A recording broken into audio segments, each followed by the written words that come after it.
سامعین، آج ہمارے ساتھ عدیل رضا صاحب بیٹھے ہیں. آج ہم سر سے پتہ کریں گے کہ سر ہمیں ڈینگی بخار سے کس طرح بچا جائے. السلام علیکم سر. وعلیکم السلام. کیا حال ہے سر؟ ٹھیک ہے؟ طبیعت سے ٹھیک ہے الحمدللہ. تو سر آج ہمیں یہ بتائیں، ملک کی صورتحال میں ڈینگی بخار بہت زیادہ بڑھ رہا ہے، تو ہمیں یہ بتائیں کہ یہ کس طرح بڑھ رہا ہے، اس کی کوئی وجوہات بتائیں، اس کا علاج بتائیں، اس کی پریونشن بتائیں کہ ہم کس طرح اس سے بچ سکیں. اچھا جی.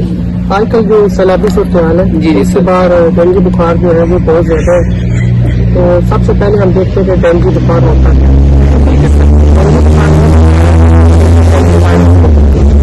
اور یہ جو ڈینگی وائرس ہے یہ مچھر کے ذریعے پھیلتا ہے.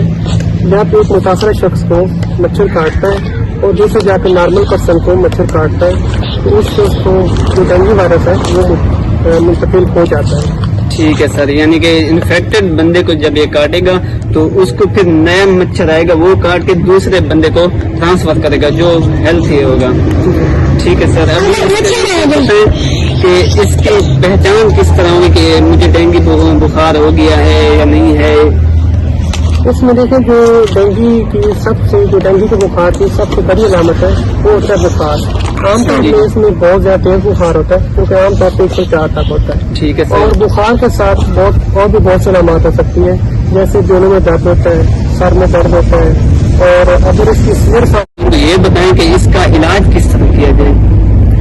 سب سے پہلے یہ ہوتا ہے کہ آپ کو جب عام طور پہ بخار ہوتا ہے تو جب آپ اپنے ڈاکٹر سے وزٹ کرتے ہیں تو وہ آپ کے بلڈ ٹیسٹ کراتا ہے. ٹھیک ہے تو سر. اس کو جاننے کے لیے ڈینگی بخار ہے یا کوئی عام بخار ہے اس میں عام طور پہ خون کے ٹیسٹ ہوتے ہیں جس میں وہ دیکھتے ہیں کہ اس میں ڈینگی وائرس پھیل یا نہیں ہے.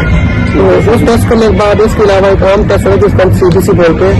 تو اس میں عام طور پہ جب کسی شخص کو ڈینگی بخار ہوتا ہے تو اس میں عام طور پہ جو پلیٹلیٹس کاؤنٹ ہے وہ کم ہو جاتے ہیں. تو CBC کرانے کے بعد ہمیں یہ بھی پتہ چلتا ہے کہ اس شخص میں کیا پلیٹلیٹس کاؤنٹ پورے ہیں یا کم ہے. ٹھیک ہے سر، یعنی کہ ہمیں بلڈ ٹیسٹ کروانا ہوگا، CBC ٹیسٹ کروانا ہوگا، اس سے ہمیں پتہ چلے گا. جب پلیٹلیٹس کم ہوں گے تو ہمیں پتہ چلے گا کہ واقعی اس بندے کو ڈینگی ہے. تو پھر سر ہمیں یہ بتائیں کہ اس سے بچا کس طرح جائے، اس کا کیور کیا ہے یہ بھی ہمیں بتا دیں. جہاں تک اس کے علاج کی بات ہے تو ابھی تک کوئی خاص طور پہ اس کا علاج نہیں ہے.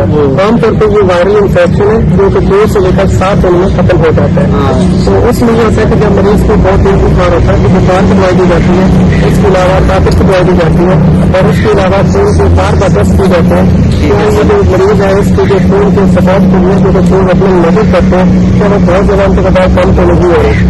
اگر ان کی تعداد بہت زیادہ کم ہو جائے تو مریض کی کنڈیشن بہت سیریس ہو جاتی ہے، جس میں اس پیشنٹ کو ناک سے خون بھی آ سکتا ہے، چھوٹے فلیپس کو ساتھ خون بھی آ سکتا ہے. تو اس میں علاج میں سب سے اہم چیز یہ ہوتی ہے کہ مریض کو نہیں بتاتے ہیں کہ آپ نے کس طرح اس مریض کے اوپر نظر رکھنی ہے تاکہ